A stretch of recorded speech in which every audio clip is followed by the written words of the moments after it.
That is why we have come here. Hindi ko nakalimutan. Sinama ko na rin po yung dalawang anak ko. Andito po yung aking dalawang anak ko. Yung pangalawa ko, si Simon.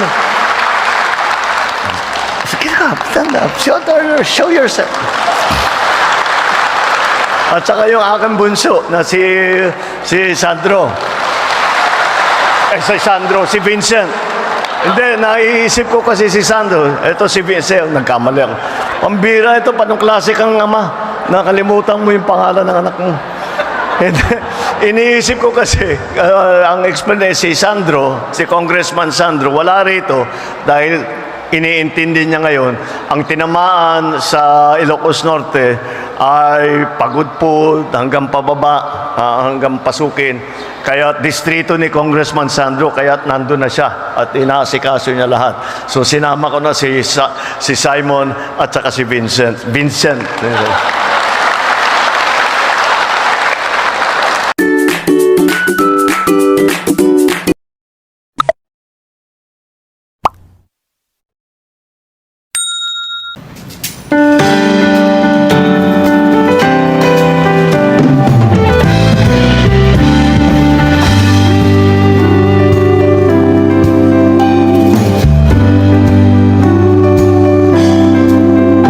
Panahon na ng pagbabago, dahil sa ito ay kinakailangan tayo na magtulong-tulong na paunlarin ang mahal nating bayan.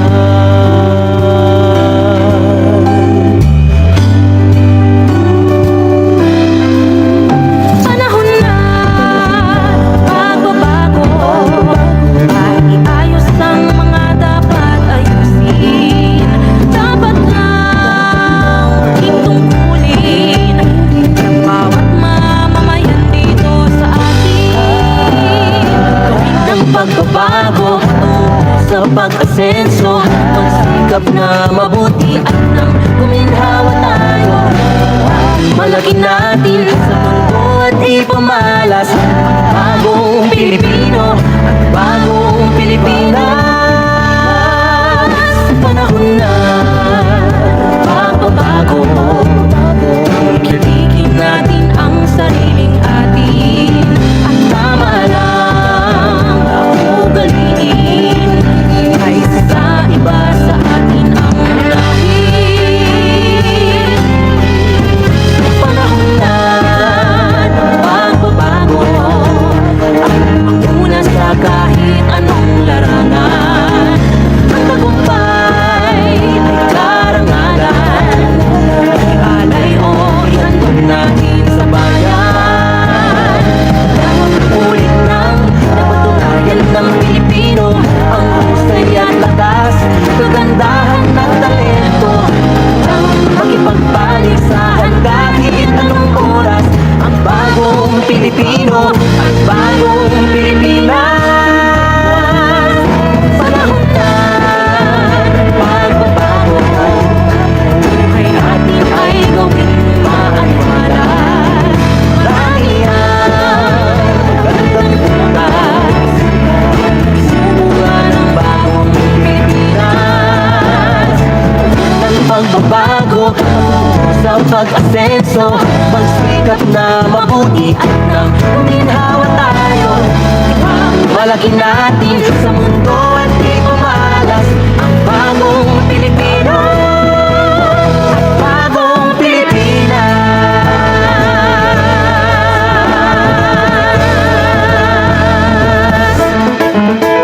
Panahon na.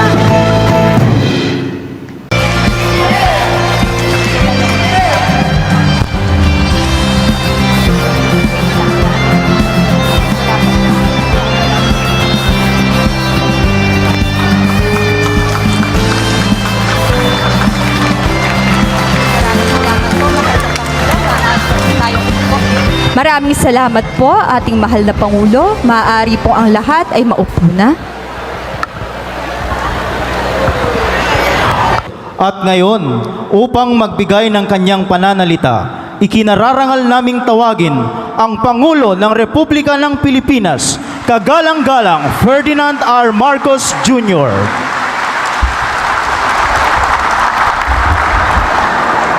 Just tignan na. Agtugaw tayo ako pa.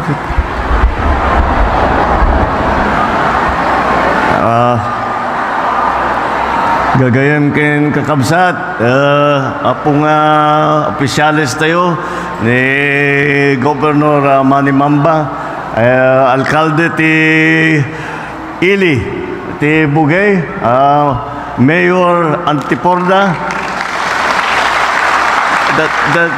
That means we are already the third generation ng pagsama ng Antiporda at saka Marcos.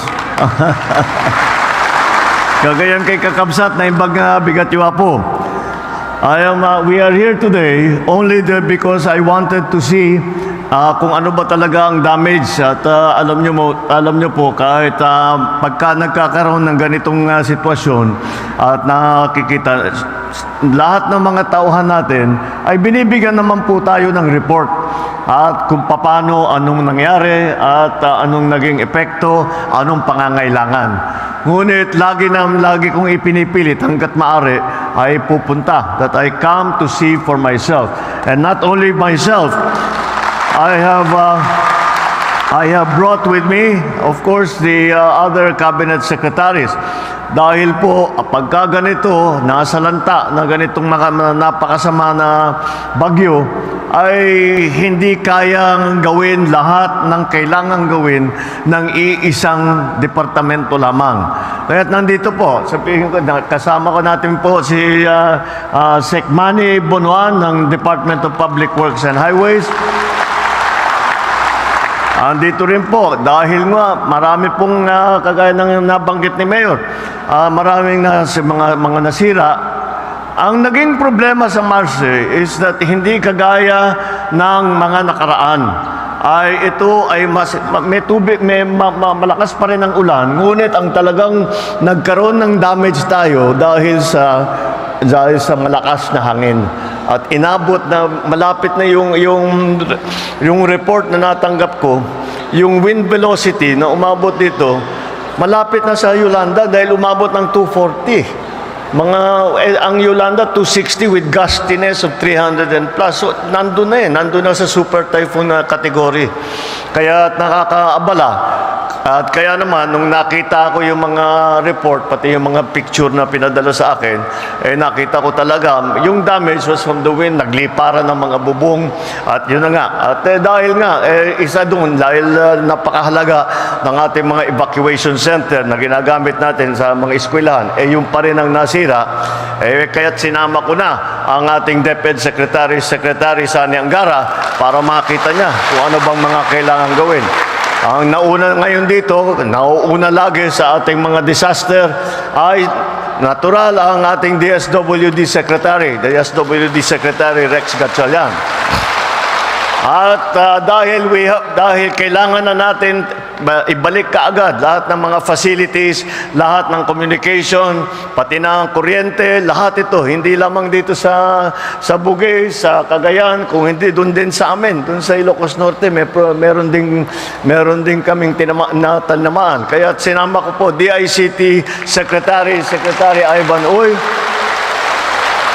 At siyempre, nandyan din si Secretary Katrina, who is, siyempre, siyang unang laging, pagka may problema dito sa inyo, siyang laging unang nagre-report sa akin.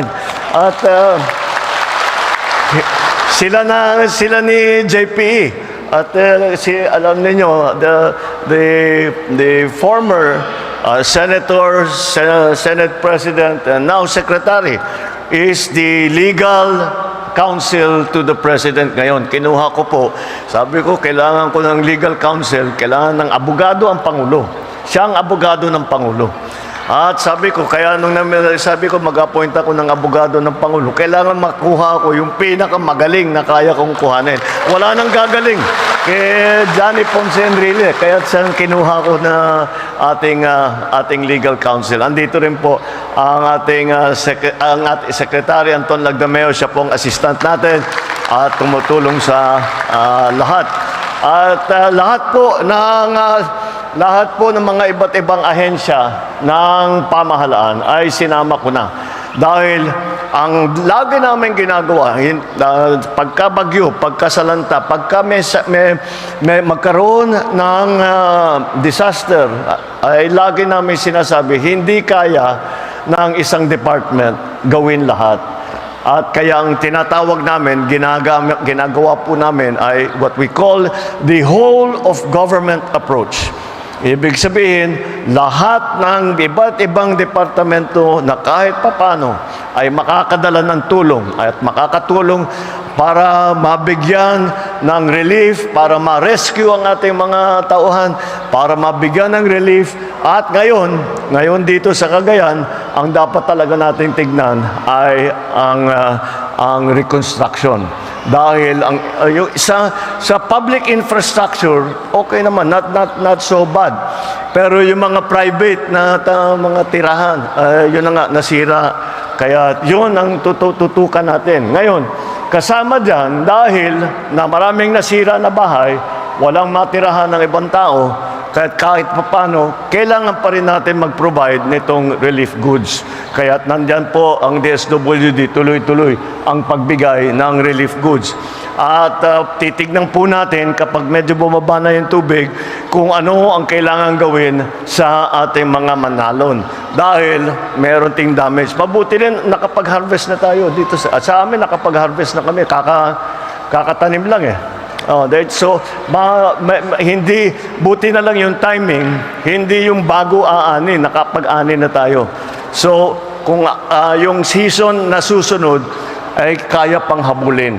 Kaya kahit papano ay meron tayong magagawa upang tulungan hindi lamang ang ating magsasaka, kung hindi pati na at ating mga mangisda. Lahat po ng mga nasira. Kaya nandito naman ako, mukha naman pong maayos ang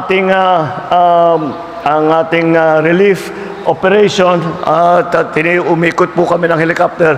Tinignan po namin na mabuti at mukha namang ang inaalala ko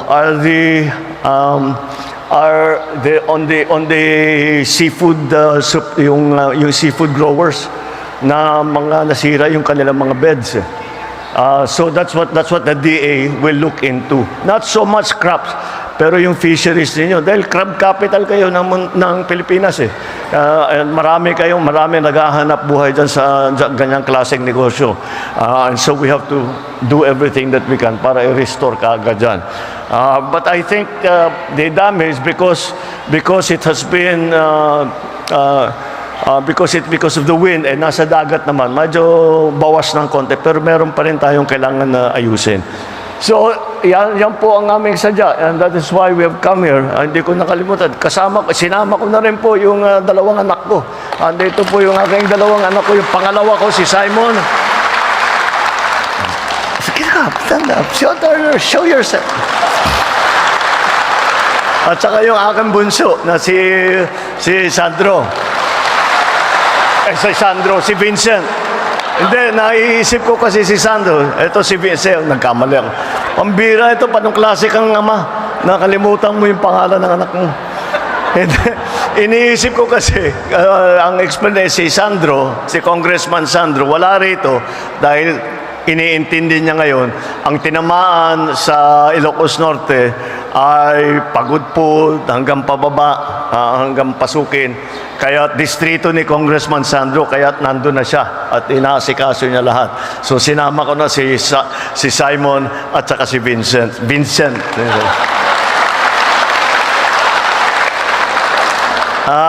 Yun lamang po, yun po ang aming sadya. Asahan ninyo na hanggat merong pangangailangan, ang ginagawa namin, hindi namin sinasabi, after 1 week, aalis na kami. After 5 days, aalis na kami. Hanggat kailangan nyo kami rito, may iwan kami rito, hanggat kailangan yung mga na-displace, na nasira nga ang bahay, walang tirahan, kahit kung nasa evacuation center man sila o nasa bahay ng kanilang kamag-anak o kaibigan, mag-provide pa rin kami nitong relief goods, tuloy-tuloy pa rin hanggat makabalik na sila sa kanilang mga bahay. Kaya nandyan naman po lahat ng ating mga opisyal. Basta't may pangangailangan pa kayo, ipaabot ninyo sa amin. You have the regional and provincial offices of the different national agencies. Just tell us what we need hanggat maaari, hanggat kaya namin, hanggat kaya namin gawin. At kahit na hindi namin kaya, gagawa namin ng paraan. Kakayanin natin. Dahil mahirap naman basta't pabayaan ng mga tao. Magpasalamat din po tayo. Dahil hindi lamang ang pamahalaan ang gumagawa nito lahat. Meron po tayo maraming katulong sa private sector na bago pa kami nakarating ay marami nang ginagawa, marami nang namimigay na ng tulong. Kaya yan po ang lagi kong pinag-uusapan. Kung maalala ninyo, during the election, we always talked about unity. We always said, sama-sama tayo. At yan ang nakita natin. Pasat sama-sama tayo, nakikita natin, magtulungan tayong lahat. Kahit papaano, magagawa natin ang paraan, mabibigyan natin ng tulong ang lahat ng mga nangangailangan na tinamaan itong Marse at hindi namin titigilan hanggat masabi ninyo, kaya nyo na at hindi nyo na kailangan ng tulong ng pamahalaan. Itong tulong ng pamahalaan ay maraming bagay, hindi lamang itong relief goods. Ang DA magbibigay din pagkarapos na tayo makapag-assess doon sa damage, doon sa mga naapektuhan na fishermen at saka ng farmers, ay bibigyan din natin ng tulong. Ang mga naman nasiraan ng hanap buhay, kunyari may tindahan kayo, meron kayong lugar, nasira dito sa bagyong ito, andyan naman ang dole, magdadala sila ng itinatawag na tupad. Itong tupad na ito ay kaunting tulong para naman makabalik kayo sa inyong hanap buhay.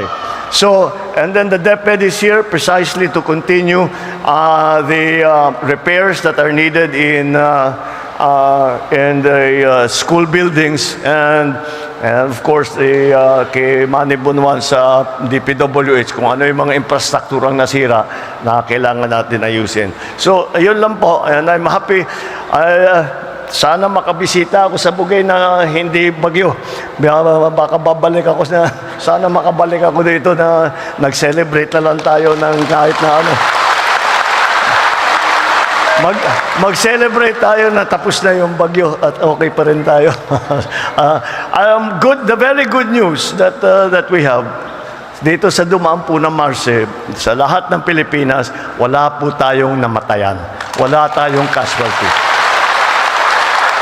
Kaya po nangyari yan dahil mabilis at maaga ang pag-evacuate ng tao at alam namin mahirap para sa ibang tao na iwanan ang inyong bahay at iwanan ng inyong pag-aari. Ngunit ito ang bubuhay sa inyo, ito yung sasalba sa inyo.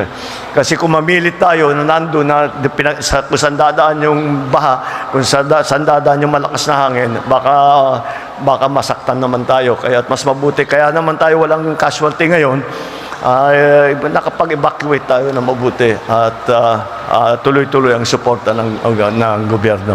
Kaya ayun lang po, maraming Diyos na katakuyaming nga po na yung pagnabigat yung po.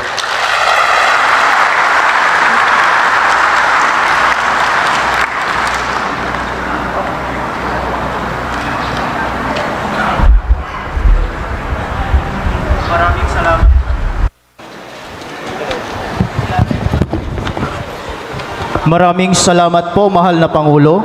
At ngayon po, ang Office of the President ay mamamahagi ng financial assistance na nagkakahalaga ng 10 milyong piso bawat isa para sa mga bayang nasalanta ng nagdaang bagyo.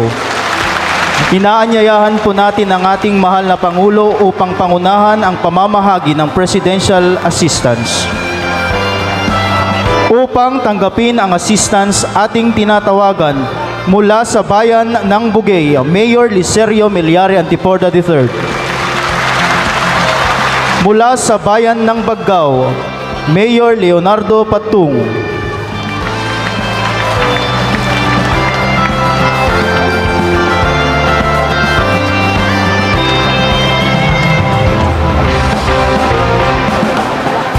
Mula sa bayan ng Santa Ana, Mayor Nelson Robinion.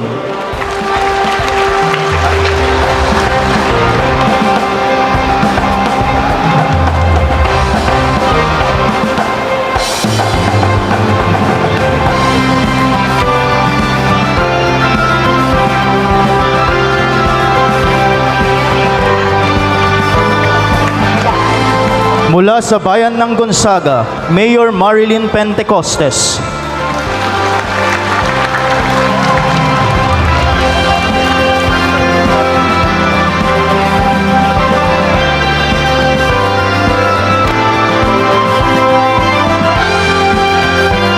Mula sa bayan ng Apari, Mayor Brian Chan.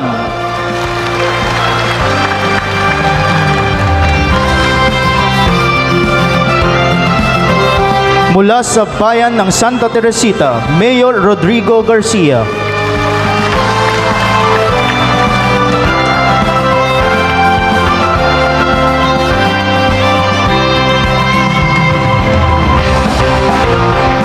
At mula sa bayan ng Sanchez Mira, kumakatawan kay Mayor Abe Bagasin, Liga ng mga Barangay President sa Pino Cocos.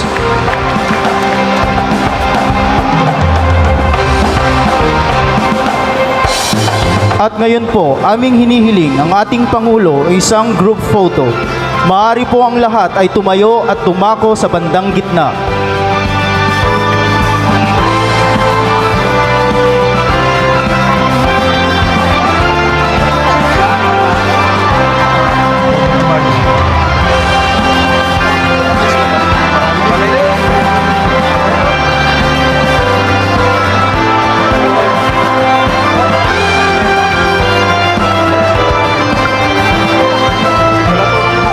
In the count of 3, 1, 2, 3.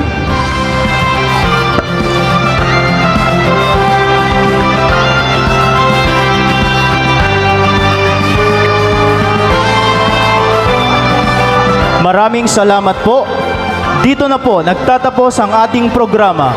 Nagpapasalamat po tayo sa ating mahal na Pangulo sa pagbisita at pamamahagi ng Presidential Assistance.